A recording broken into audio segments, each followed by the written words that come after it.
இந்த பெண்கள் எல்லாம் நீங்க தலையில பூ வச்சுக்கிறீங்களே, அது 100 ரூபா வித்தாலும் 120 ரூபா வித்தாலும் நீங்க தலையில பூ வச்சுக்கிறீங்களே, அது எதுக்காக அப்படின்னா இந்த சூழலியல் அறிவை வேளாண்மை தமிழர்கள் கண்டெடுத்த ஒரு மிகச்சிறந்த அறிவால் தான் உங்கள் தலைகளில் பூக்கள் இருக்கின்றன. பெரிய பெரிய கோயில்களில் மாலை மாலையாக கட்டுகிற அந்த பூக்கள் மாலைகளாக கட்டுவதிலும் இந்த வேளாண்மை அறிவு, சூழலியல் அறிவு இருக்கிறது என்பதை மறந்து விடாதீர்கள்.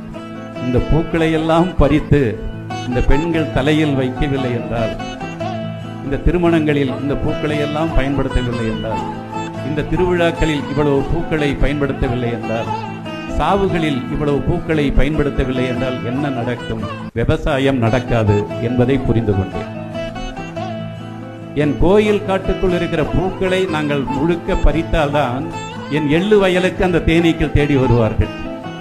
என்ன சூழலியல் அறிவு பாருங்கள் நம்முடைய தமிழர்களுக்கு, வேளாண்மை தமிழர்கள். இப்ப இனிமே உங்களை கேட்டா சொல்லுவீங்களா, பூ ஏன் எதற்கு வைக்கிறது தெரியுமா? விவசாயத்துக்காக வைக்கிறோம் சொல்லுங்க. இல்லைன்னா விவசாயம் நடக்காது, மகரந்த சேர்க்கை நடக்காது.